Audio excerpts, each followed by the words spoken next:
Michelle? Good call. Hello, everyone. Welcome. We're excited to start the second workshop of the Resilient South Norwalk project. This is a project in collaboration with AECOM, IFHI, Circa with Planning and Zoning Department. And I'll turn it over to Lorraine. Thanks, Michelle. Hi, good evening. Welcome to the second of 3 community workshops for the Resilient South Norwalk project. The Resilient Corridors project is a way to invest in South Norwalk's secure future and maintain and improve the livability of the neighborhoods by rethinking how we can adapt the existing streetscape and roadway infrastructure. Addressing impacts of climate change, we can address heat and flood. While this study is focused on specific public roadways and infrastructure, Water Street, Day, Woodward Ave, and Meadow Street, there are tools that can be applied in other locations throughout the city. Next. Tonight, we'll begin with a quick recap of the background and project goals and a summary of the existing and future conditions. We'll then present a series of adaptation options that could be used in response to the area's unique challenges moving forward. After this evening, we'll continue our study to prioritize and select a couple of final focus locations for a deeper dive, and then recommend that for future city projects. That's our ultimate goal. Tonight's goal is to hear what you, as a partner in this effort, think about the ideas we present tonight, and perhaps how you would prioritize them within the study area. So we have about an hour and a half tonight, and we'll present our information for the first half of our time, and then shift to discussion for the remainder of the evening. Next slide. So now for the introduction. Next slide, please. Our project team is comprised of John Trzynski of Circa, Connecticut Institute of Resilience and Climate Adaptation.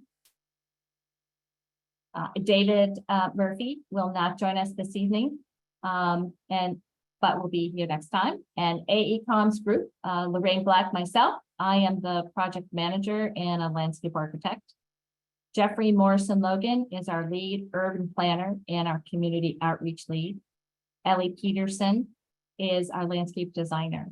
And we're very pleased tonight to be joined with Susan Bemis, who is a planner with FHI, and she works with Chris Henry, that he is leading mobility and is not with us this evening, but Susan, we're very happy to have Susan join us.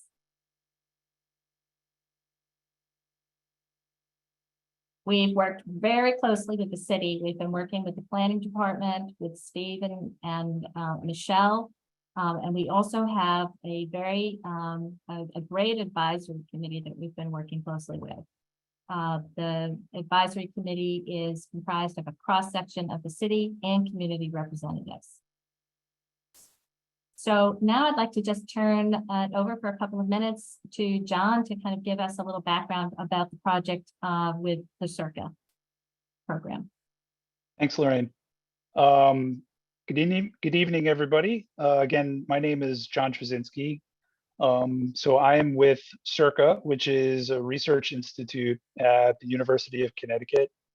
And this project is one of 7 projects that Circa is partnering with municipalities in Fairfield and New Haven counties through a program called Resilient Connecticut.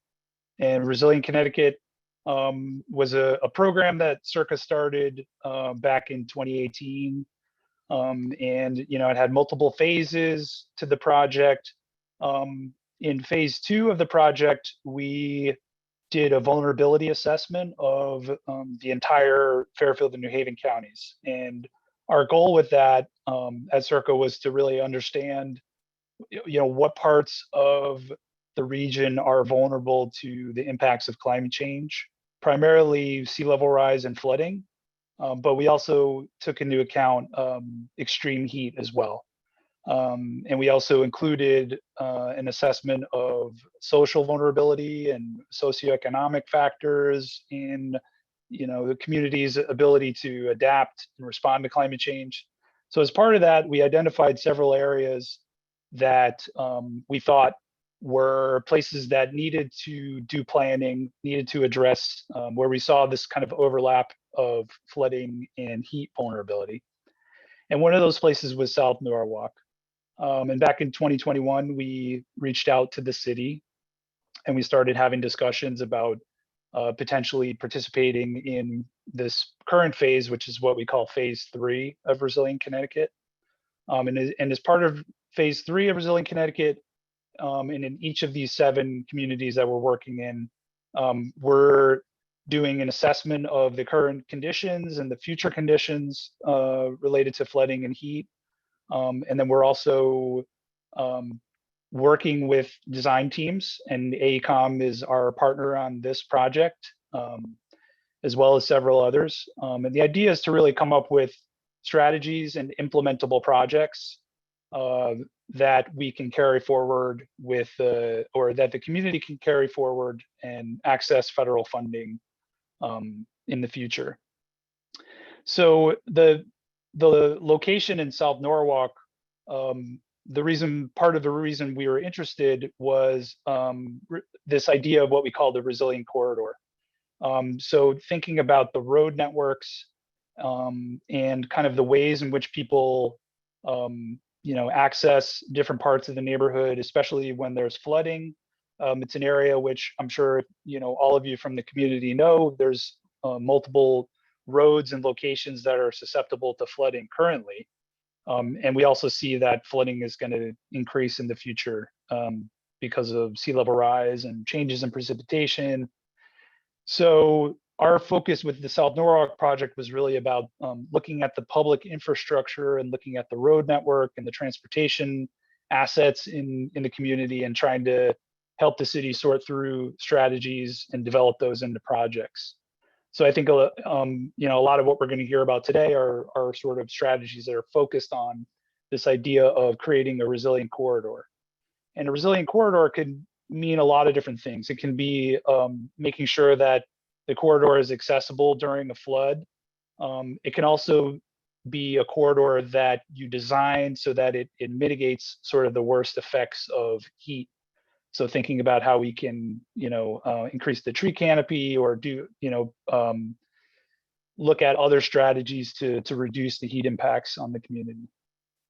So we're seeing here, this was sort of our original map of where we were interested in focusing in. And then we included some areas just outside the circle here, particularly Woodward Avenue and Meadow Street, because we thought those were critical corridors that were cut off by the flooding in sort of the central part of the circle.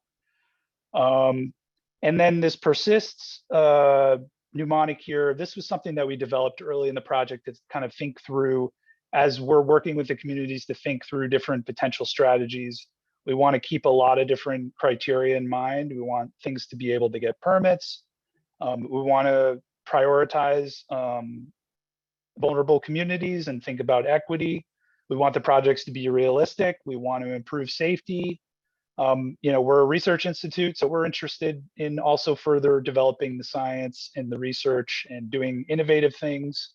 We want these projects to be transferable to other communities. And of course, the projects need to be sustainable and supported by the community. So we're trying to balance a lot of things with this. And that's just what this persists mnemonic is getting at. So I think that's where I'll stop and turn it over to the rest of the AECOM team to take us through the status of where we are in the timeline of the project. Thank you, John. That's great. So as John mentioned, we have spent the last few months evaluating the flood present day and future and heat vulnerabilities for the project area. And the next series of few map series is summarizing just that analysis of flood and heat impacts and provide information to begin exploring the adaptation options. This is a summary of since our last meeting in January. So this is a little bit of just where we were then. So if you can see the limits of the project area there in the dash line, and you can also, we've highlighted the roadway study corridors. We're looking currently in this figure at the present day limits of flood impacts for a 1% annual storm. And we've also, in the light blue arrows, you can see we've also taken a closer look at the flood pathways to really start to understand the sources of coastal flood and the surge flood. The next slide. The next slide is the projected limits that we for the year 2050, the same storm, but this is also with a 20-inch sea level rise. And as you can tell, the flood limits have increased. But one thing to consider is that with the future projections, it also increases frequency as well as the limits. So it's really important to plan for that future as we do these planning practices. And the next slide. The study area has a high percentage of heat vulnerable areas, and you can see in the darker purple this is showing what areas are more affected by surface temperature, by air quality, and also areas that have a higher amount of paved or impervious surfaces versus others. Next slide. And lastly, we just wanted to again thank everyone who joined us for our first meeting, and we really appreciate all your comments and photos. And we've been poring over these and making this part of our experience. So thank you for sharing everything with us. We're next going to go into our conceptual adaptation options.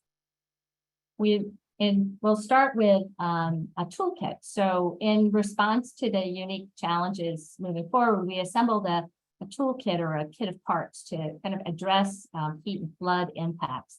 So these tools, as you can see, they can be implemented in various locations, and they can provide a diverse assortment of scale, impact, and cost, with the versatility to implement either one of these or many of them, sort of allowing for a code benefits.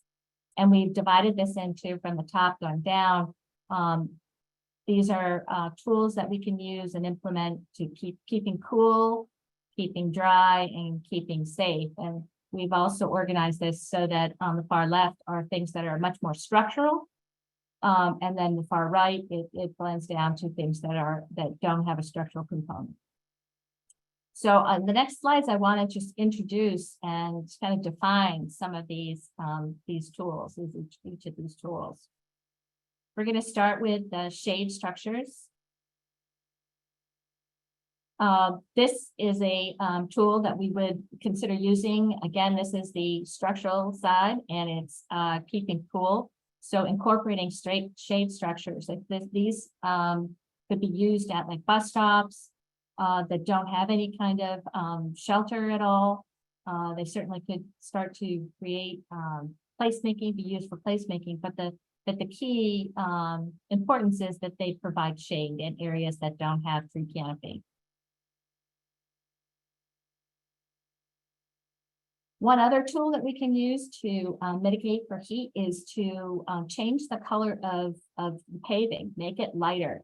Darker paving, like the dark asphalt that we see, it really absorbs a lot of heat. So, there are a lot of studies that are looking at how to do either a surface or use concrete instead, something with a lighter color, so it doesn't absorb that heat, and just the surfaces end up being not as hot. And you can do the same type of tool for rooftops and end up having less heat on the roofs of a lot of buildings.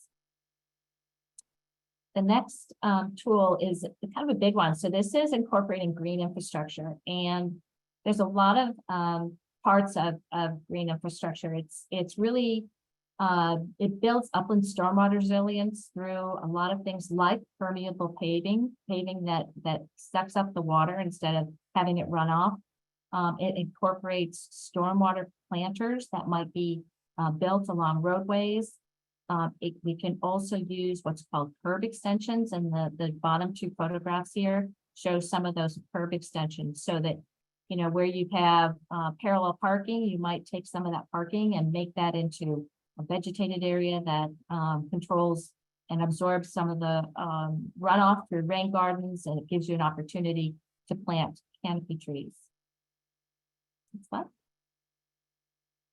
So again, adding, you know, I know that Norwalk has a great tree program, and so just expanding that tree canopy program, looking at areas that need to have more trees planted, and coming up with opportunities within the right of way to do that, increasing numbers of parks. All of this not only helps physically with shade and cooling, but also really promotes public health and well-being for the neighborhoods. Next slide.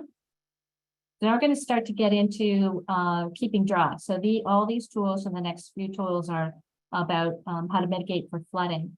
And this first one is very structural. This is the idea that by elevating selected roadways, they become not only safe emergency evacuation routes, but they can start to link with other roadways that are outside of the flood limits. They certainly have, you know, impact outside of the road right of way and cost, but, you know, Norwalk with the Soundview Landing and the elevation of Day Street and Raymond Street have a perfect example of how you can incorporate this type of elevated roadway within a larger development and create a roadway elevations that are over the flood limit.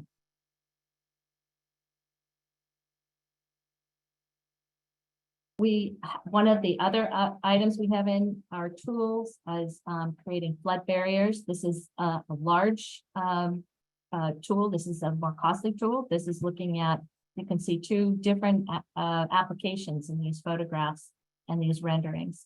But the idea is that you have a major structural element that keeps the flood out either in the periphery of the shoreline or specifically in one particular place.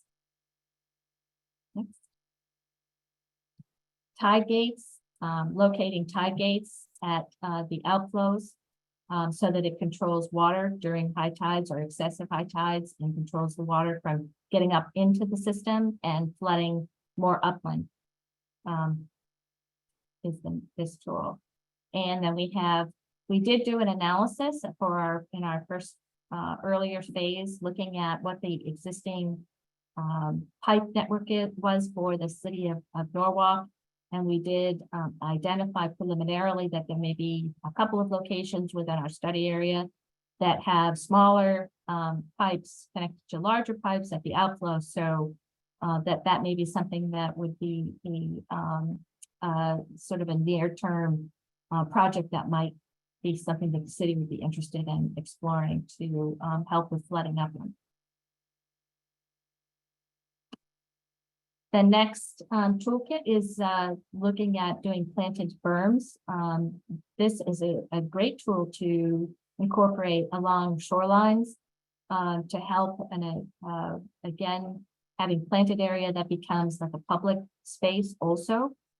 It's also very natural, but it also allows for control. If you have the room and you have the ability to do this, this becomes a great tool to control flood further on the other side of the berm.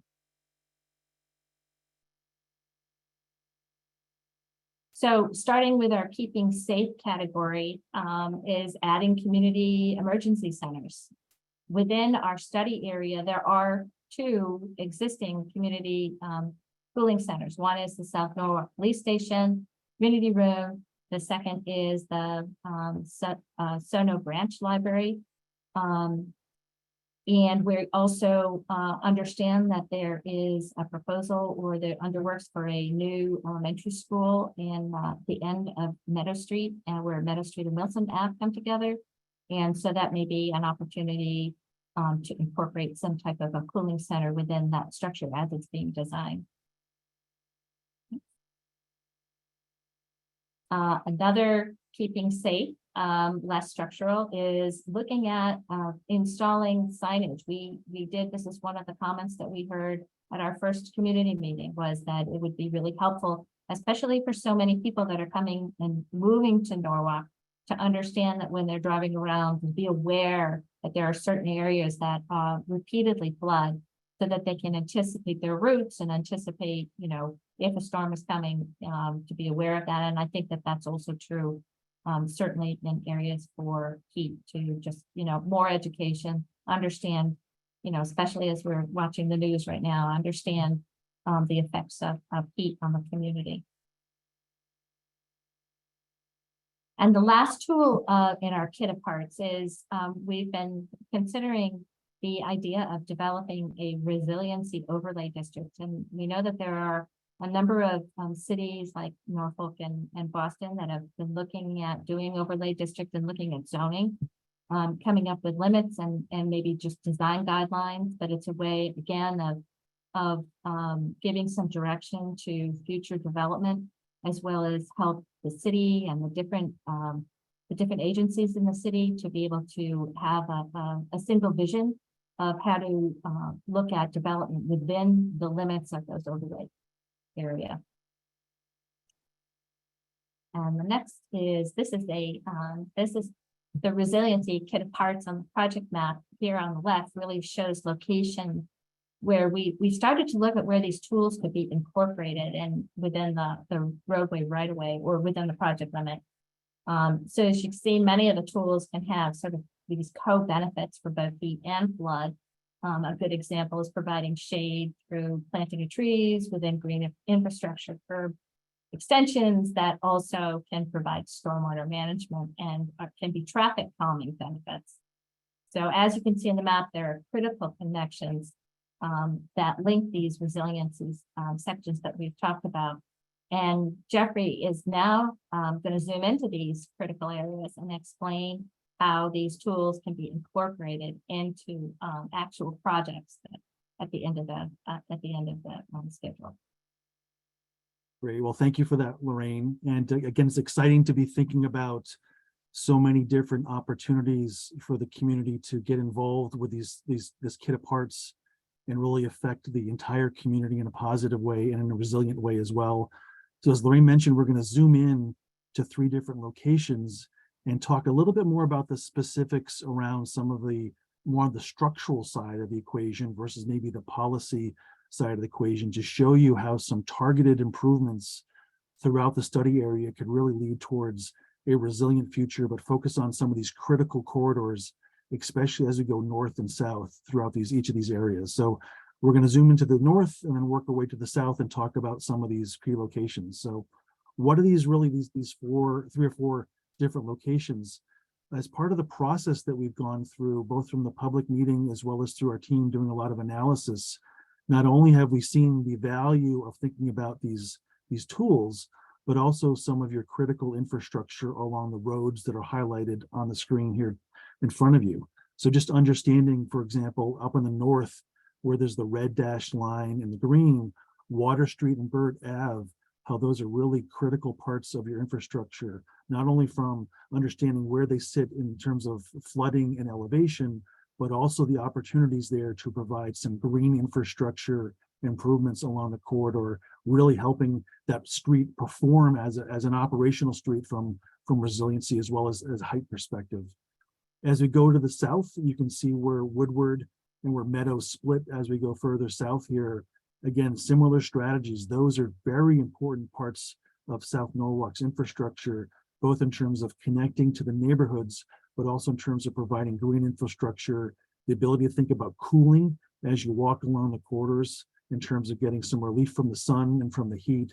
So thinking about those things about alignment, elevation, about connecting neighborhoods, and about providing some comfort along the way. So we're going to zoom into each of those with those things in mind, in addition to that overarching kit of parts that Lorraine mentioned. So let's zoom into the first one and talk a little bit about what's going on up in the north.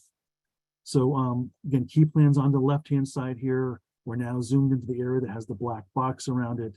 We've put in an aerial image here to help get people oriented to the plan here. So in the foreground, we have Water Street.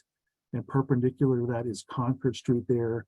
Again, why we saw this as a very important piece of infrastructure is that knowing how from Burritt and off to the left-hand side, as we go down into Shorefront Park and other neighborhoods, that as a vital corridor, that if we were to be able to elevate that road, to be able to get people connected, there's not only a way to get out from the neighborhoods, but also to secure some of the resiliency and some of the land uses around that as well. So Water Street in our mind became very critical part of the equation, especially the southern end of it as people get out from the south. And also as we turn onto Concord Street, the idea of the width of that road, the right of way that's there, and the ability to think about curb cuts and access. We think that there's ample room along parts of Concord Street to put in some of the green infrastructure. So when Lorraine talked about bump outs and about street trees and how those water performs at that street level, there's a lot of opportunities to think about that. Again, given the width of it and given how we can reimagine what's happening on Concord Street as well. So let's dive into this one a little bit further. So we'll dig in a little bit further. Next slide, please. So we're going to go further south here. So I mentioned the first area up to the north. We're now zoom down to the south here. This is along Woodward Avenue. And I think one of the intriguing things that we found as a team here is that there's limited areas such as this section of Woodward where there's a pretty significant amount of land on the western side of Woodward Ave to be able to think about how one would raise a road, how one would introduce some green infrastructure that both benefits the businesses that are on the left-hand side, as well as the different residential streets that are on the right-hand side here as well. So thinking about how those two interplay, raising the road, building more green infrastructure, that's a very important piece, not only north-south as it connects, but also as a case study in terms of, as John mentioned, turning these into projects over time. This is a great location that we can test this out as a project type as well. So let's go on a little bit further. Next slide, please, Ellen. So we're going to look here in terms of, again, orient people. We have Woodward down to the bottom here. We have Meadow Street off to the upper side here. And what's interesting here is if you think about the context that's adjacent to both parts of the street, the single family and residential character of Woodward Avenue within the section.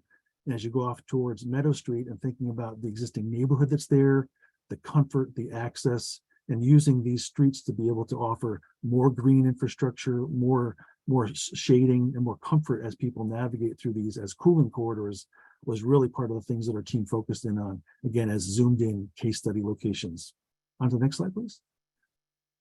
So let's do even a little bit of a deeper dive. So we're going to go back up to the top. We're going to talk about Water Street and talk about Concord Street. We're showing you an example of what it looks like today going along Concord Street, looking to the west. You can see the same photo camera on the plan there to show you where we've taken that photo from. We're looking to the west here. But again, what's interesting is here is the amount of asphalt that's out here, the kind of the curb to curb dimension, and a lot of room for improvement in terms of not only raising the road, but also adding in some green infrastructure. Let's go on to the next slide. So Lorraine reminded us about the importance of the Kidder parts in this area. So while we're focusing in, as you can see on the map to the left where that red line is, that's Water Street and Concord Street, this is in the context of knowing that there's other kind of toolbox things that we can do within the same area that'll make the neighborhood that surrounds these two roads kind of amplified from a resiliency perspective. So again, opportunities for signage and for awareness that you might be entering into a high risk flood zone. The idea about building up these roads in terms of the red there and elevating the roadways. And as the green implies along Concord Street, the ability to put in stormwater and tree canopy and so forth to be able to help with these. So it's all of these things that I think will matter in this area. If you look carefully at the orange line that's in here, I think one of the major goals of the study is to identify not only what's in the red as critical connections that might be flooding, but also how they tie into the orange areas that offer the opportunity to be able to evacuate or what's happening during a storm event that are actually out of the flood zone in 2050 and with that 20 inches of sea level rise. So these quickly become really important connections as you go north-south as well. Let's go on to the next slide. So what does that mean in terms of some of the numbers, right? So our team has had the benefit of the last few months of trying to understand literally by looking at some of the elevations, what's happening, what are the dynamics and why these roads. So we have a section along Water Street, a section along Day and Concord. And what we know now is that the elevation of those roads above sea level is about 7 feet above sea level today. And we also know that in the green, if there was a flood event that happened now in present day, this is the flooding that's the neighborhood's probably seeing at a pretty major storm event. And again, thanks to those that have sent us in the photos of showing us the actual conditions today, it was quite striking how much of the neighborhood is flooding and the extent of that. But imagine we forecast out to 2050, as the blue line says here, and thinking about what sea level rise does and what that means in terms of these same streets. We're now talking about having to raise the road 4 or 5 feet in some locations to be able to again get out of harm's way. And I think we've already illustrated why the importance of Concord and Water Street is important as a vital resilient corridor as well. So think about that in terms of elevation as we go through this area. Let's go on to the next slide. So what are some of these potential solutions? So as we start to think about how we would come in and maybe retrofit some of these areas, from a planning perspective, there's a lot of things that we can react to. So the idea of doing nothing and raising the road 0 feet, we know that there's going to be not only impact today, but as the blue line on the top indicates, it's just going to get worse in terms of the future. I think there'll be a decision that the community and the city will have to make about how high to raise these roads if we do believe that they are critical in terms of the overall infrastructure, whether you raise it a +2 feet or a +4 feet, as the illustrations show you down below, getting the roads up out of harm's way, depending on the severity of the event, the frequency of the event, will be a really important decision about how high to go. What these illustrations do, especially on the bottom, is show you what that might look like if it's 4 feet higher than today. And not only to think about the cars and about maybe the emergency vehicles, but also people that need to walk and bike and be able to navigate that maybe on a daily basis or on a frequent enough basis where they're not dealing with the flood issues like they're doing today. So these simply show you some of those impacts. The image on the left-hand side, at the same time we're thinking about vertically raising things, we also need to consider how to tie into the existing parking lots, roadways, streets, and these curb cuts. So the yellow areas that are highlighted in the arrows, rather, they show you some of those critical connections as we go along the abutting roads and working with the adjacent property owners to make sure that these things are coordinated at a high level. Let's go on to the next slide. So we're going to go a little bit further south again, talking about Meadow, talking about Woodward Avenue, and showing again how some of these interventions could be deployed and could turn into some projects as well. So let's go on to the next slide. So here we have a similar reminder of the importance that it's not only about that red line that you see on the image to the left that's along Woodward Avenue, again, as a critical piece of infrastructure. When you think about Village Creek, Shorefront Park, and the neighborhoods, and just seeing how water is coming in on both sides of Woodward, we quickly realize how important that road is in terms of connecting this resilient corridor. But also other things that can really be beneficial in this area, again, are thinking about the green infrastructure in that light green, not only along Woodward Avenue, but along Meadow. That green infrastructure will be really important in terms of comfort, accessibility, and just thinking about the heat index in that whole area. Things about tree canopy, as we mentioned, thinking about where the water comes in. What's interesting about this location, as the blue arrows show, that water is getting inundated in multiple directions. This is one of the locations in the study area that it's important to pause and think about installing berms in this area. As the brownish lines show on the map to the left, if there are some potential locations to put in some berms that could alleviate some of the inundation and flooding that's happening in the area. So in addition to having Woodward raised, there might be some other berm solutions that really might help out the overall neighborhood in terms of the flooding issues as well. And also thinking about these large rooftops. So the blue areas and with those temperature gauge there, thinking about the large parking lots, about the roofs, and about some of those cooling colors, the lighter colors that Lorraine mentioned, I think are really important to the overall strategy. And then again, as a reminder for the orange lines here, again, look at terms of how that red line gets connected and gets people out of this area in major events and storms. So thinking about that as well will be important. So let's zoom in and show you a little bit about how that looks in this area as well. So similar sections as you've seen before here. The map on the left shows you a segment of Woodward. It's not the entire length of Woodward, but a very important one. It shows how we've taken 2 cross sections where the blue lines that cross Woodward are and where they're located here. But what's important here is showing in these location 1 and location 2, how there's the ability to put in raising the road here, whether it's a couple feet or up to 4 feet as shown. But as the purple lines show that come on those diagonals, the idea of taking that elevated road, tying it back into the businesses, tying it back into the roads that are perpendicular to the neighborhoods, this as a potential project and as a strategy to try to improve the area from a resilient corridor had a lot of promise to us as a team here as well. So how that might happen, it might be looking like this cross section here that we're showing, again, thinking about cars, people, bikes, all the modes of transportation, but also leveraging the room within here to be able to think about stormwater, green infrastructure to add a performance to this road, not just about moving people along it. So I think there's a lot of excitement that could happen in this area. And as I mentioned on the last couple of images, these yellow arrows connecting in, that as a design criteria and thinking about the new design of Woodward Avenue, connecting those in will be an important part of the equation as well. Let's go on to the next slide. So we're going to kind of zoom back out a little bit higher level. And as you can see here, both from the toolkit perspective, as well as from critical infrastructure perspective, we think there's a lot of things that we can talk about in terms of making South Norwalk much more resilient, but also in terms of the overlay that Lorraine mentioned and some of the zoning tools that Boston and Norfolk are doing. We've applied a map here to the left that shows you all of the kind of neighborhoods that are dramatically affected by sea level rise and some of these storm events that we've been talking about. So the idea of thinking about this as a district, thinking about in terms of creating this like overlay zone that basically would say you've got your existing zoning, but there's this overlaying zone that happens on top of it that actually deals with a lot of the resiliency issues as people think about development and redevelopment on their own property.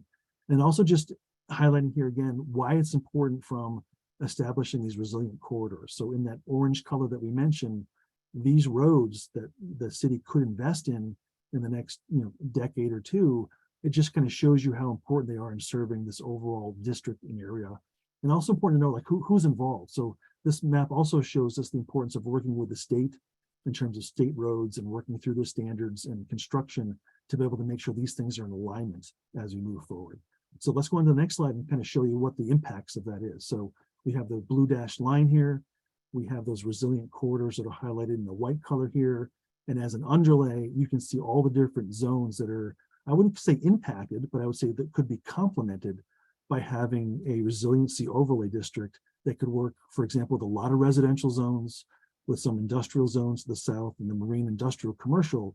The idea if those could become in alignment and unified with a resiliency strategy over time, there'd be a lot of benefits as we move forward with that. So we wanted to show you some of those details. And again, it's all of those things that we're going to talk about tonight to make sure we're talking about kit parts, corridors, overarching strategy to really make South Norwalk resilient and meet your needs as a community as you move forward. So with that, we're going to go to the next slide here.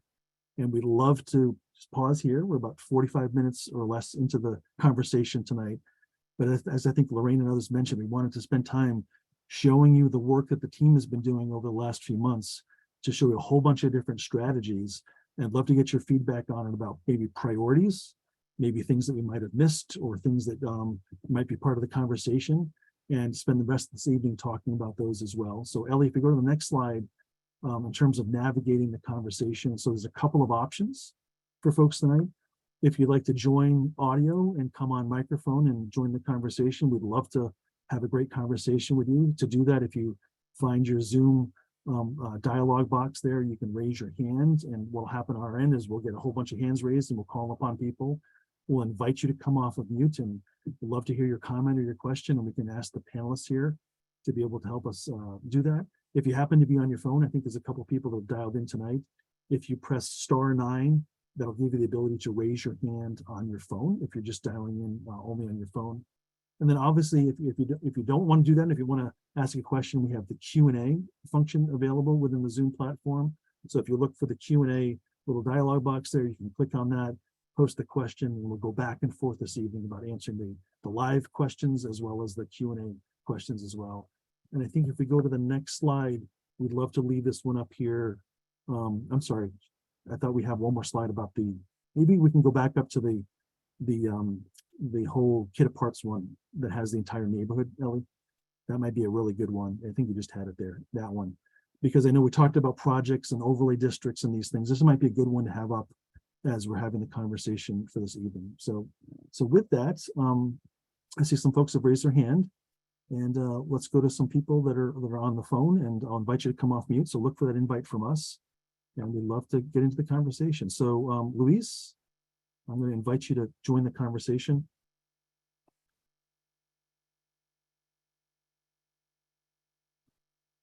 Luis, can you hear us okay? I think she's on mute. Oh, There we go. you know what? I am driving, so I can't. I just need to raise my hand. Sorry, I can't stick that way. Okay, so I think I heard you driving. So yeah, please be safe. That's the most important part. So let's go to Lori. I think you're up next here. I'm inviting you to come off mute, Lori, if you'd like to join in.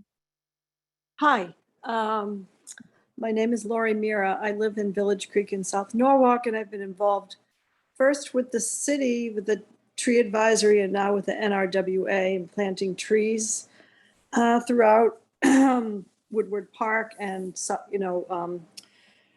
and Harbor Shores. I'm just wondering about, excuse me, I'm just wondering about the property along like 151, 153 Woodward Avenue. The big expanse of open space, mainly just lawns, open lawns, and the reluctance of the commercial building owners to engage with the tree planting program. And I'm just wondering if the city could do anything to involve commercial buildings, the owners, to consider being part of that green infrastructure, promoting it. Great. So great question. I'm not sure if Steve or Michelle want to join in here, but I hear the request of more of the businesses along Woodward Avenue to join in and be part of the discussions and the planning for this, especially around some of the green infrastructure. Obviously, I can't speak to what's happened to date, but I think the whole idea of doing these types of studies is to build awareness and education and try to get as many people involved as possible, especially at the planning phase. So appreciate the request, but I'm not sure, Michelle, maybe speak to the program a little bit, what's going on, or what's been done in other places might be helpful. Sure. So with your question and my thoughts, I think a lot of the times with the commercial properties where we could kind of get our foot in the doors when they're redeveloping or doing work on the property, where we could come in and say things have to be required. So through more planning practices like this one, and I know TMP is working on a complete streets program, things like that in the tree program is where we can start to implement these trees on the commercial properties. So that's what we hope for. Yeah, I'd add too that, maybe it would be a good recommendation to come out of this plan for the, advise the city to do more outreach with existing property owners to, be proactive in terms of planting trees as opposed to waiting for redevelopment. So there's probably a couple different fronts that we can, to Michelle's point, when they're redeveloping, we have authority to make them do things. Otherwise, we have to just try to, ask them nicely, I guess, and encourage them to show the benefits of why you would want to do this. Great. Thank Is you. there any legislation that could possibly require them to accept trees, at least, in some distance from the city, within this city right away, or even a little bit further in? Is there any legislation that would be considered to require businesses to do so? If it's in the city's right of way, then the city has the ability to put plantings in or infrastructure or whatever, if the right of way is large enough to accommodate that. So that would be also picking up on what Michelle said about the complete streets plan. Would that fit within that? Aside from that, if it was going to be on their property, I think that's when it gets a little trickier. I think that would be more of the please approach as opposed to you have to do this approach. Thank you. Great. Thank you for that, Lori. Appreciate it as well. Let's go into Catherine. I would like to join the conversation.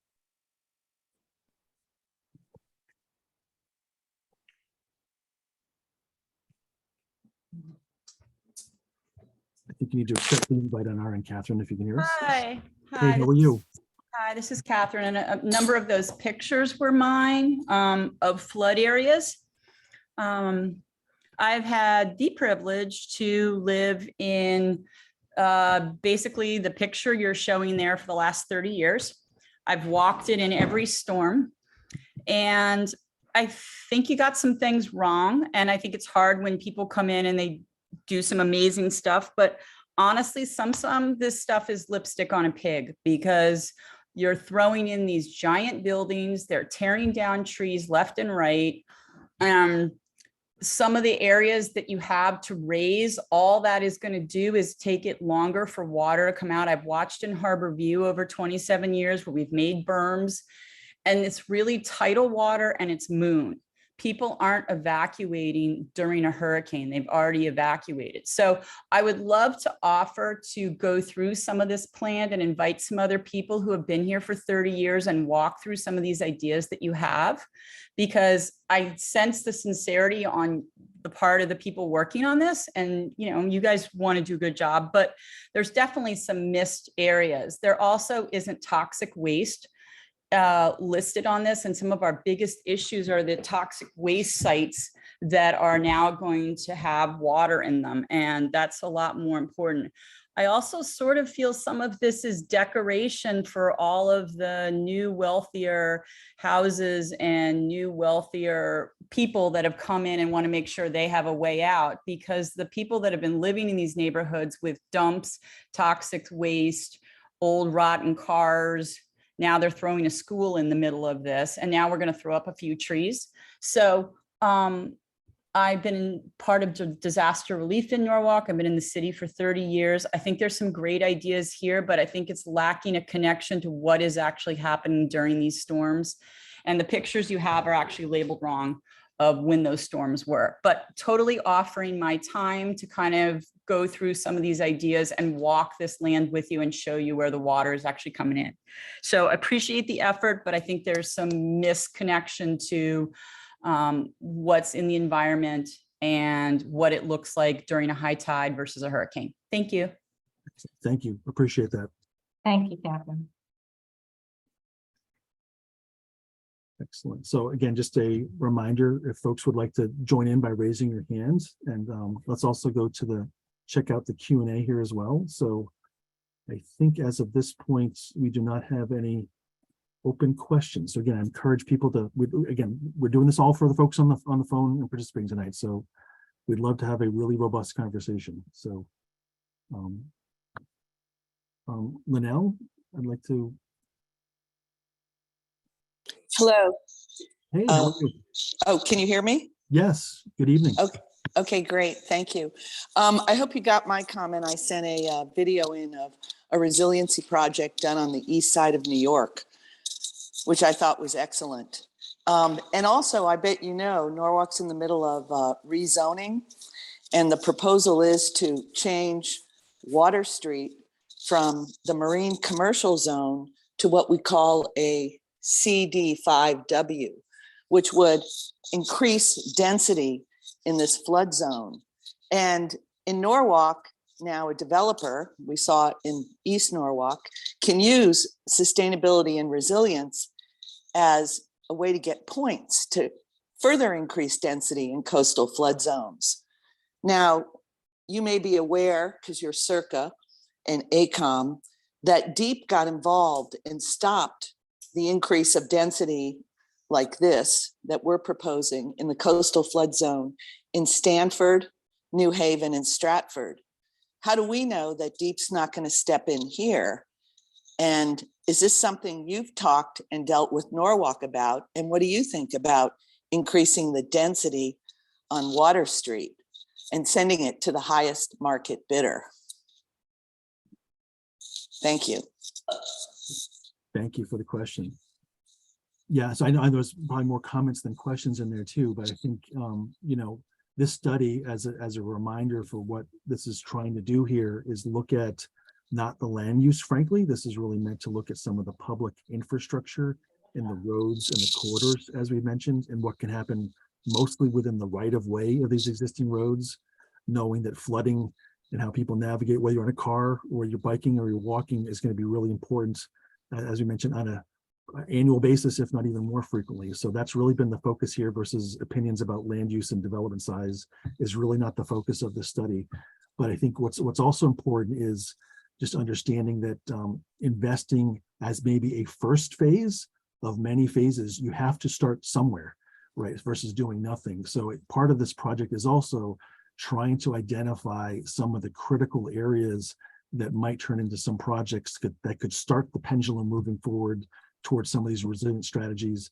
I think it's also just lastly important to mention the kit of parks that Lorraine mentioned, because in addition to maybe the ones that I talked about that might be more roadway, it's also looking at strategies that are neighborhood wide and thinking about the outfalls, for example, thinking about signage, thinking about cooling centers, thinking about the comfort. So it's really all of those things that are trying to make the whole neighborhood a more resilient neighborhood, not just about the roads. But again, less focus on land use, frankly, in this study as well.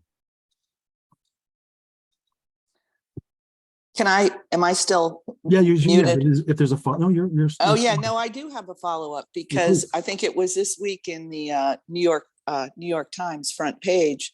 They talked about that fact that FEMA and the NOAA standards have been proven that they've using the wrong data. I mean, when you get 3 and 4 and plus standard deviation moves, that's mathematically impossible. So somebody's data is wrong. And maybe you've got the right data. That's why you're projecting that storms are going to be so much higher. But the city of Norwalk is only using FEMA standards. And I'm concerned that coastal area management is not being really understood. And, you know, again, I understand that DEEP can step in or not step in. And you guys are circa. I mean, if we develop or if they change the zoning on Water Street, how do we know that DEEP isn't going to sue the city? I mean, HUD's given you guys money to tell our municipality to wake up. We got a plan for 3 feet more of water. We got what, 25 people listening to this call and 10 attendees? I think we got to get those signs right up there. I don't think people get it. Thank you. Okay, thank you. Again, appreciate it too. And I know I know that there's only certain attendance on, that's pretty true of any public meeting, but the whole idea that we're going to record it and start the conversation, as I mentioned, this is not meant to be the last time we're talking about it. But I think the other part is that this is, while this has been a perennial thing that's been happening to many coastal communities up and down the East Coast, and obviously based on your geography and your local nuances of how your coast has been made naturally, there's different issues that pop up and down. So it's relatively new conversation that many communities are having.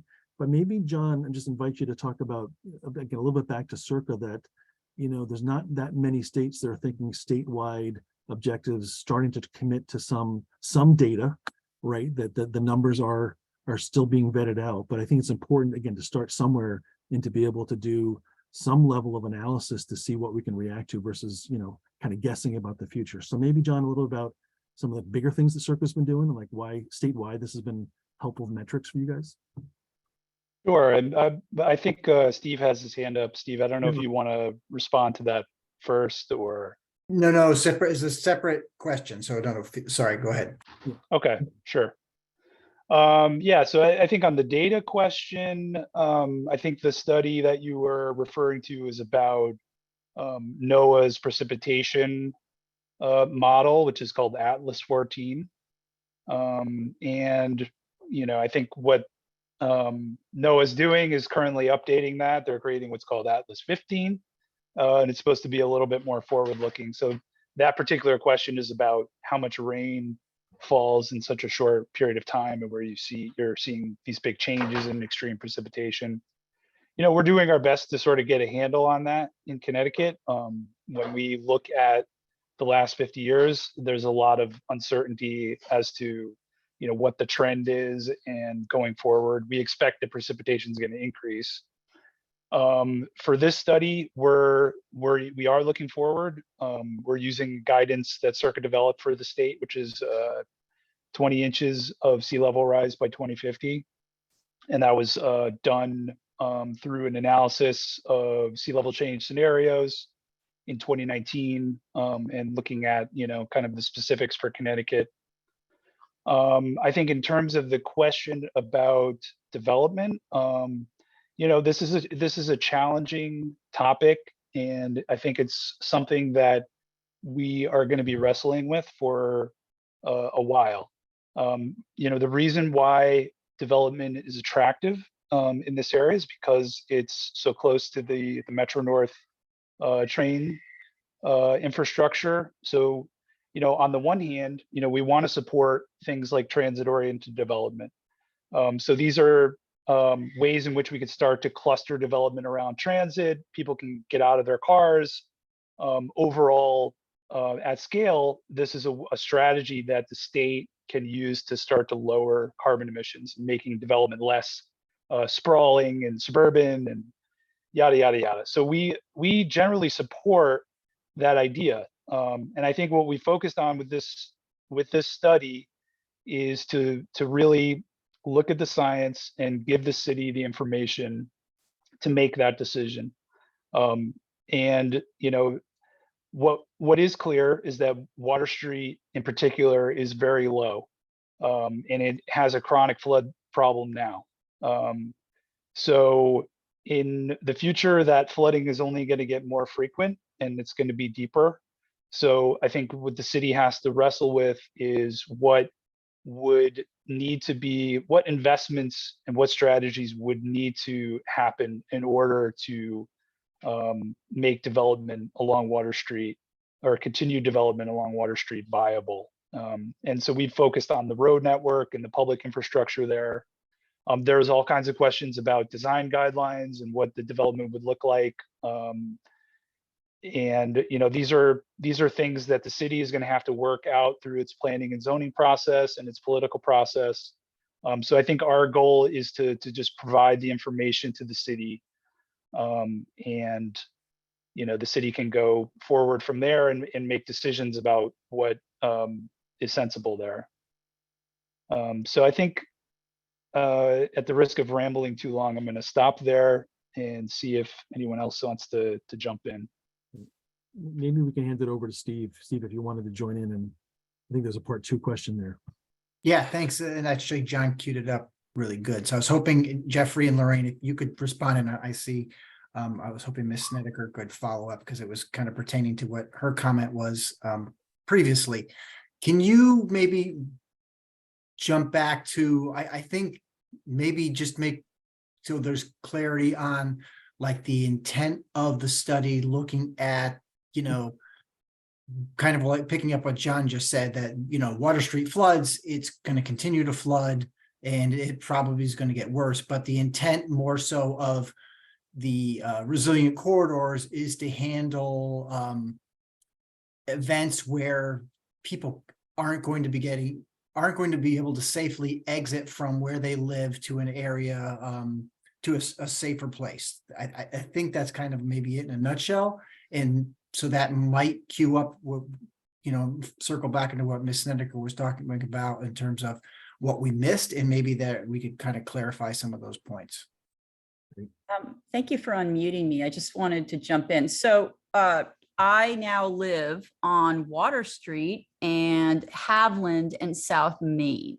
So I have been down on Water Street, which has flooded traditionally full moon, high tide. So you get a full moon, high tide, so it'll flood tomorrow. And those of us that live here know the tides and know the moon and know that happens. And it's about 3 hours. The town comes and they put barricades, orange cones, giant barrels, and people drive through. I've watched people drive around barrels. I've actually stood there screaming at people, salt water, salt water. So there's an idiot factor here. If you really want to drive your Mercedes through salt water and you're going to go around a barricade, you're going to go around and do it. So there's got to be some education. And we've all talked about this when they put these buildings up, that are you educating your residents about what salt water does to cars, right? Now, when we're talking about the bigger hurricanes, all of which I've lived through, we have notice. Now, I was actually on the town truck getting people out before Sandy. There is notice to leave. There's plenty of dry pavement to leave in a hurricane. And if you're one of the last ones out, you get out. And then when the water comes up, you're stuck. The city says you're stuck until the other side. So, I just think that some of this is knowing the history of when these roads flood. And yes, if you add 300 new families into, this 8 square block with all these giant buildings, yeah, we're going to have some trouble with people driving the wrong way. I also am super concerned about this future elementary school, which I sent you the pictures of the flood in front of the elementary school. But the city doesn't seem to care. They're still putting these buildings in. So, I think if all of these trees hadn't been cut down along the railroad and all these buildings hadn't been built, like if your plan came out 7 years ago, I would have been much happier than right now where I'm a little jaded. Great. Well, thank you for that. And Steve, I think your intent was to kind of pull us back up a little bit too. So let me try to help with that because, and Catherine, thanks for that last comment, because really this is meant to be helpful report. This is meant to be tools and helpful in terms of conversations.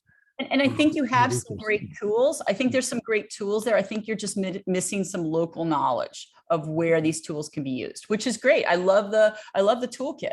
But let's get 20 people together and walk around with your toolkit and just give you some feedback. Great. Awesome. So thank you for that again. So the as a quick reminder, just to answer Steve's question here. So the idea that, again, as a toolkit, there are some ideas here around cooling, drying, and being safe. All of those ingredients support. So we talked a lot about flooding, but we haven't spent a lot of conversation tonight about cooling and about keeping dry or safe.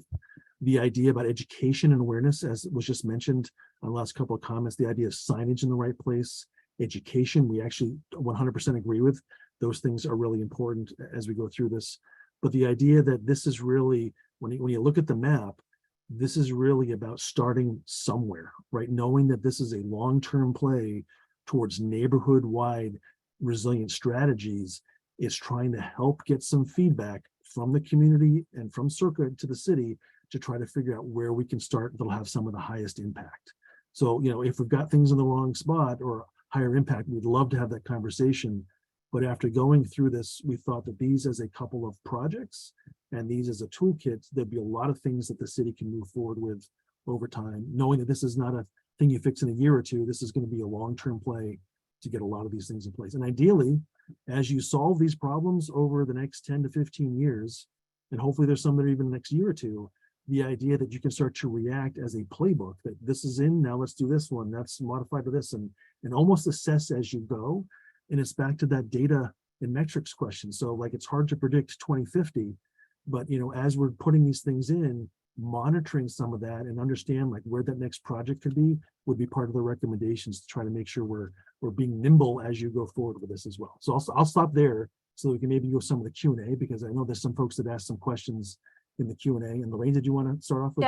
Hey, Jeffrey, could I just jump in real quick? I just want to follow up on Catherine's point real quick, which one, I appreciate the offer and I would totally take you up on it.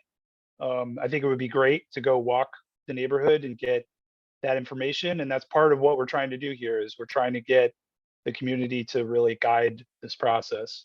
So that's the first thing. And then two, I think you're hitting on an important point, which is that there is a difference between evacuating from a hurricane and this idea of chronic flooding.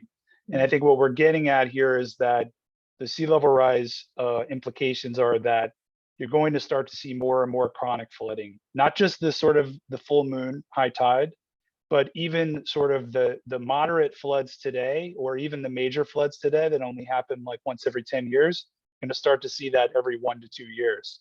So at a certain threshold, the chronic flooding issue is going to impact the viability of the infrastructure and the development and the community.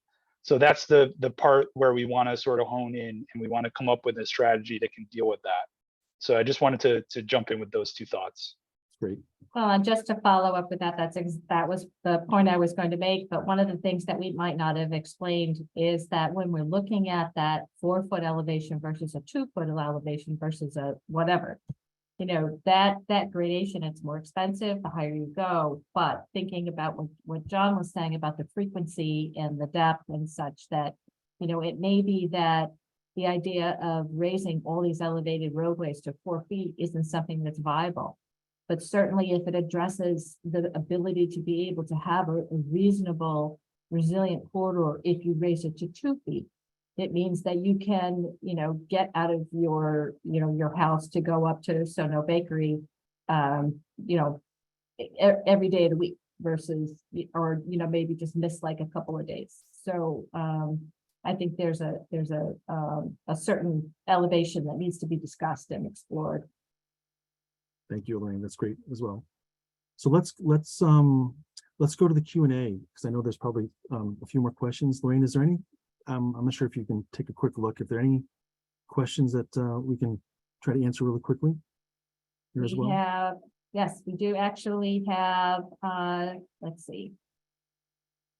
Diana Ravolis, much agreed, Ellie, I represent District B. So that was a response to something. Here's a question from Joanna Wozniak Brown. Is there a sense of the lowest cost or less amount of construction suite of options that would protect the most amount of people or infrastructure? I recognize that it might be too early. Yeah, that's a great question. So part of what we're doing at this part of the process, again, Lorraine mentioned we're at public meeting number 2 of 3. We wanted to share as much of these tools, the preliminary recommendations, and get some feedback. What we're doing next is looking at some of the cost benefit analysis and understanding the cost in very round, very big numbers to understand some of that. So we'll be looking at a little bit about the populations and those things. And we want to come back in probably mid to late September to talk about some of those cost implications, but we'll be thinking about the people that are reached and touched as part of the equation that we'll be looking at as well, but don't have those numbers as of right now. I'm not seeing anyone with a hand raised. I think Diana has got her Diana. hand. Oh, okay, Diana, Ravolis. would you like to join us, Diana?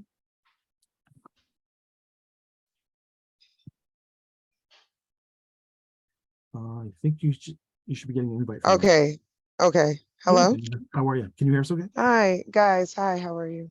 Great. I just wanted to say for a lot of the people who spoke, I'm a council member in District B, and I hear your complaints. We hear it. Why I want to speak out to this is just because, especially with a lot of the conversation being said, that I just want to know, you might not be able to say this. I literally am saying this because I represent B. We have asked for multiple times to just stop. We are overdeveloped here, right? And the ideas of conversation and increase and development later, but we're asking to stop. I'm talking about the people who's lived here for 20, 30 something years, saying enough. There's too much development here. But it's like, you guys aren't listening. So now we're talking about like flood zone and completely and to continue to completely and to continue to develop, even with the concerns of even concerning the school. That was probably one of the hardest yeses I had to say here for a school to be out here. I just kind of want to know when there's a stop. And you might not have this answer, but I not only ask it to you, I ask it to every single meeting we have, because a majority of District B says stop. You know what I mean? Like, why aren't we just stopping real quick? Develop what we have in a way to just secure it for longevity, for sustainability, for the people we have here. But the comments that were said to beautify or overdevelop for people who are just richer is quite true. I just want to know, again, you probably won't be able to answer this, but when we just answer and listen to the residents and what they want, asking to stop. Great. Well, Diane, thank you for the comment. It was actually breaking up just a little bit as you went through that, but I think we got 90%. Okay, as well. we're asking to stop. Yes. That's my Yes. question, you know what I mean? And there is needs, of course, because where we are and who we are in South Norwalk, and yes, storms, I get it. We need to control it, but we don't need to overdevelop it. Like we Right. just need to stop.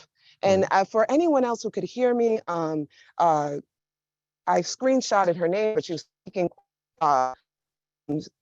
strongly about the concerns here. I would love to speak to her off time because I am her councilwoman. I'd love to speak to her, but I just want to come conversation. When's the halt? Like, when is it enough? What is the end plan for this? Like, when is the stop? That's a real question here. Like you keep saying in 40 years, 50 years, when's the stop? Right. Great. Thank you for the question. Thank you for clarifying too. Again, really appreciate all the conversation this evening. You know, it's So much. yeah. So I think, you You know, might not know it. It's okay. It's just. also, I think the answer is from the consultant side. You know, it's obviously that's not been the focus of the study in terms of growth and land use. I know that the city and the community is having a conversation about zoning and land use and some of your other objectives. This has really been focusing on resiliency. So I don't have the answer to that. I'm not sure, Steve, or if Michelle, if you want to maybe talk about those conversations that are happening within the city.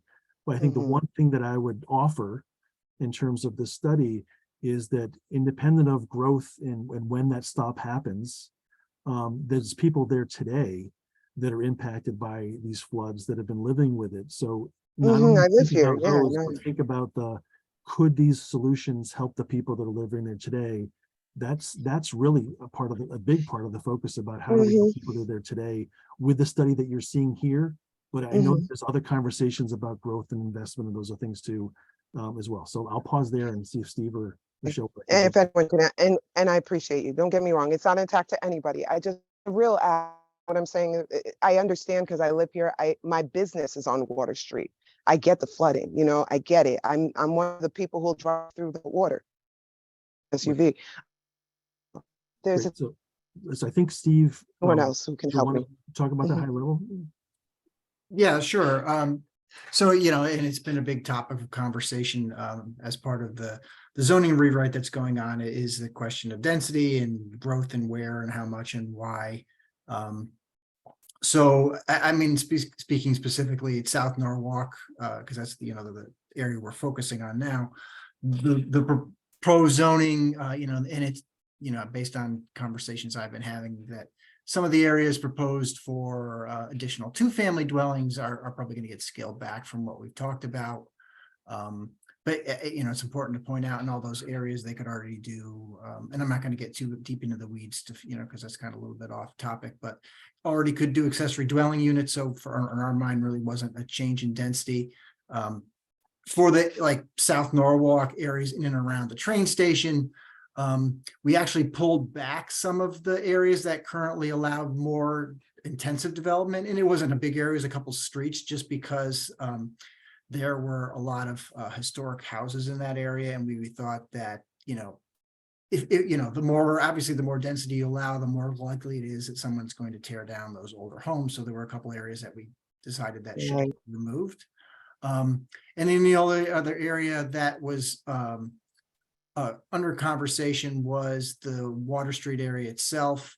And some of the changes that are, more recent were based out of conversations with council. So that, I think that's kind of where we're at with that. Yep. I know.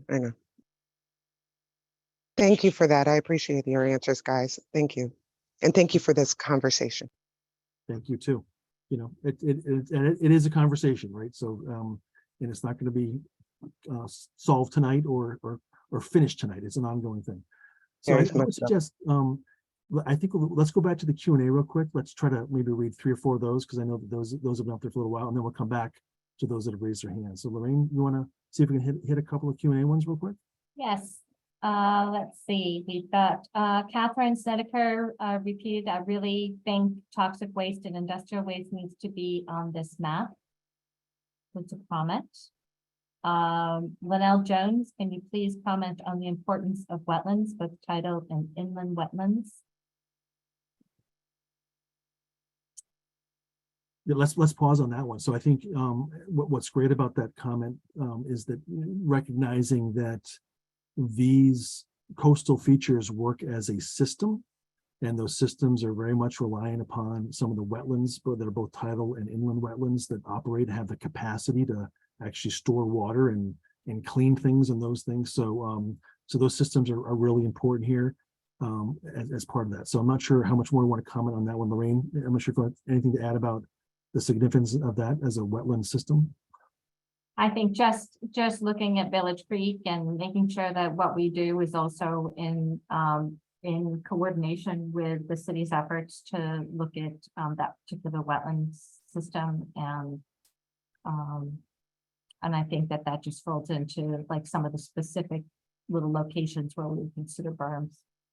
I think the city is also trying to look at some restoration opportunities in those areas as well. Right.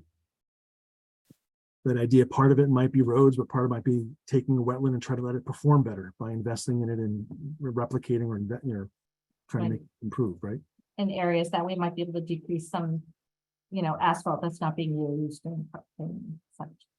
Good. Other questions or? Let's see. Catherine Seneca again, floodwater moving waste into people's homes and yards. Again, these are comments. Catherine Seneca, Woodward, Meadow and Water Street have toxic waste sites which flood. An anonymous attendee, thanks for this event. A lot of great things to be considered. And the last is Catherine again. Can we talk about toxic waste sites? And Catherine, I see your hands raised, so maybe we can pivot back to you if you'd like to join the conversation and maybe address any of the things that you put in here as well. Hi, having lived here for 30 years, there's a toxic waste site in Woodward in that area. You've got LaJoy right there. You have tons of cars. There's a for pad only, which is a toxic site on Water Street. A lot of these toxic areas have been a couple of decades. So I think it's really important as we're walking through these storm waters. We're walking through the same waters that are coming through these areas. We all got together, most of the neighborhoods on this map, to try to fight the use of Manresa Island for the city walk bridge or the state walk bridge project, which is now going to construct the walk bridge on the Manresa site, bring the old bridge, chop up the bridge, and then put all of the bridge pieces and drive them through through trucks through all this area. So the state is deciding to put more toxic stuff in this area. And it's just frustrating that this area gets dumped on all the time with toxic waste and trash. The people that have been living here for 30 years, no one's really cared. And now we're talking about, putting some trees up. I love trees. And if you look at some historic pictures, Woodward Avenue used to have incredibly beautiful trees on it. But I think that without discussing the toxic waste and the industrial waste that's here, that's my concern. When I'm walking through that water, trying to get to wherever I'm living at the moment, I'm walking through that same water. So I think that as we're talking about health and resiliency, that the toxic areas that shouldn't be flooded should be on this map. Thank you. Thank you. Thank you. Appreciate that. I think we have a dog that would like to join the Yes, conversation. we do have another Diane Larcella. Thank you for this discussion. I am interested in Water Street as well as the other target streets. If elevation is considered, should be high enough to function as safety measure, not to pave the way for more density. Many years ago, former Deputy Director DPW Martin Overton and others were supposed to repair the Water Street stormwater structures, ran into oil from former oil tank farm close to Struffalino Bridge. Has this been checked? Good point about drainage after flooding. The footprint of Washington Village should have been used as a park for floodwater retention with building pushed uphill near South Main. Water Street is elevated. Can we have a moratorium on building development? I think most of those are comments. Yeah. There's another one from Diana here as well. There is a company behind waste management as well that cause a big part of the issues here as well, especially with dirt and dust, which becomes toxic as well. She did have her hand up too. She probably could Yeah, have. as you say, Catherine, would you like Oh. to, Okay. to She join took the it down, but conversation she did again? have it up.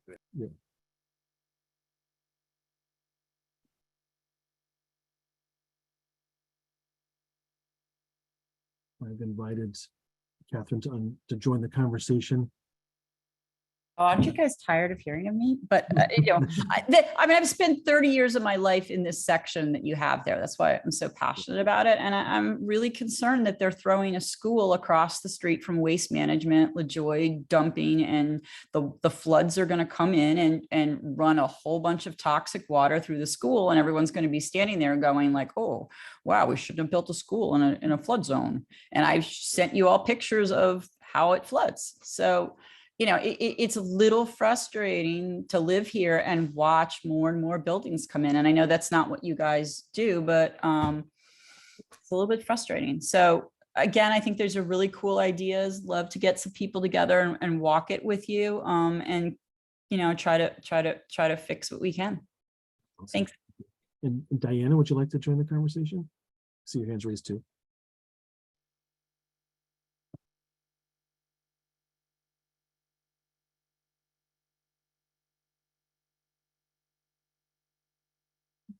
Still on mute. Still on mute. Diane Lauricella. We've asked you to unmute, Diane. Do you see that notification? Well, let's I think in the meantime, we can move on.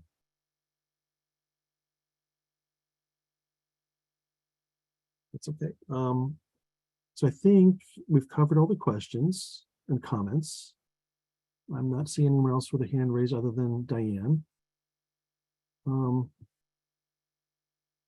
I think, why don't we talk about next steps, Lorraine? I think you had a slide about, where we're going next. Maybe we can just jump to that and a last call for, Sure. raise your hand and more comments in the Q&A. Again, thank you for all the participation and asking some really great questions and comments. So appreciate it. So Lorraine, where are we going next? Yeah, thank you. So we will be incorporating all the public feedback that we've got from this evening, and then any that may come in after this meeting. If you all think of more questions or whatever, let us know.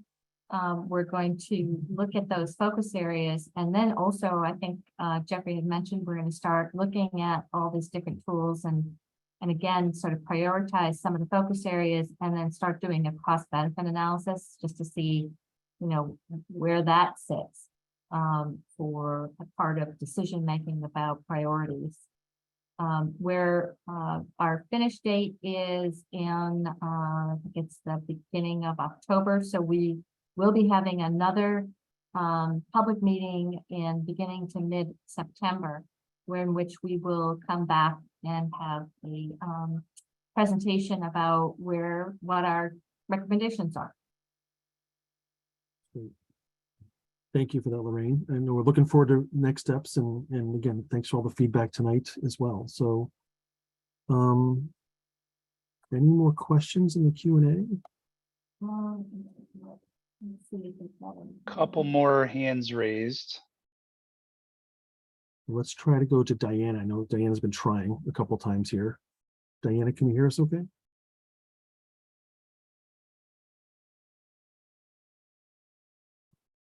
I wonder if there's an issue. You with may the have to audio. invite them to come off mute again. We have. Okay. Diane Lauricella says for some reason can't unmute. Can you hear me?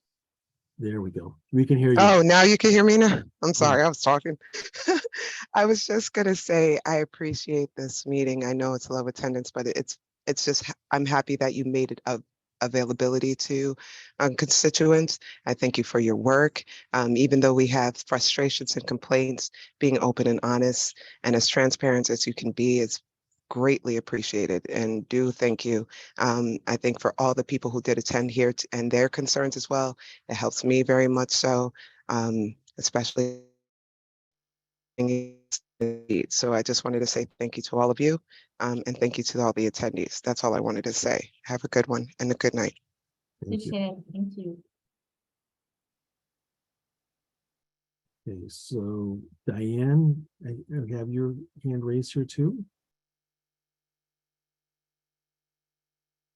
Oh, looks like she took it down. Okay, and Catherine, we still have your hand raised. Maybe that's a leftover, but love to have you join one more time. Hi, can you hear me? Yes. Hi, so will you all address toxic waste in your next report? Could you at least put those sites on your map? Because nobody seems to care and no one seems to know they're there. And that's actually even more frightening that there are, these things that I mean, I don't know if the Village Creek people know about the toxic waste right in the field right there. So it's scary starting to be an old timer, but I do think that the more these toxic sites are put on maps, then they at least won't be forgotten. So even if you don't address them, I think it should be something on your maps. So thank you. Yeah, I think one thing just to, and Jeffrey, you guys probably have better access to the information than we do, but I know when we did the waterfront study there, that question came up, different points along the harbor and the river. It's a question of whether there's available, whether a site's considered a brownfield or not, whether it's listed on one of the state databases or not. So I think if we can't verify that there's a site that's like a listed and known site, I think we could put language in there about concerns about runoff or contaminant issues with potential properties. I don't think we could list those properties if they weren't on a state list based on just kind of incidental information. I think that would raise kind of some liability concerns. I don't think those property owners would be too happy with us if we listed something that we don't have verifiable proof. But if it's a listed property on a state site, then I think that's a different story. Yeah, thanks for that, Steve. Appreciate it. Thank you. Great. So I think appreciate all the comments. I think, Lorraine, let me hand it back to you in terms of closing it out from our perspective, and then maybe we can hand it back to Michelle for final words. Yeah, and again, I wanted to thank everybody for joining. And I would say that one of the things that I wanted to add is that we're hoping that our last public meeting is going to be in person.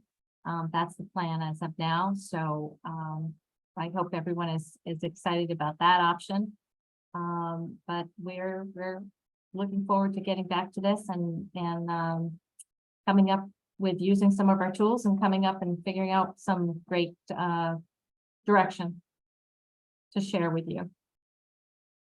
Yes, and the last one will probably be estimate like beginning of fall, you would say, right? We're probably Yeah, gonna shoot for them. I think we're shooting for September, early to So mid. yeah, we're excited to finish out this project strong, and I'm glad everyone was able to join tonight. So with that, any other closing words from our panelists this evening? So with that, I think we'll close out for the evening. And as folks said, thanks for the participation. It's always great to get the conversation going, and we hear you about some of your frustrations. But again, we're looking forward to trying to get some things moving forward to help the community out. So looking forward to next steps, as Lorraine said, and hope to see you in September for our next one. So thank you and have a wonderful evening. Side question, will this be available to the public in any way, shape, or form? Because I'm seeing it's being recorded. I just wanted to know. So sorry. Yeah, it'll get uploaded to the city's YouTube. Thank you. Perfect. Thank you so much. Good night, guys. Have a great one. Yeah. Good night. Good night, everyone. Night, thank you. Good night.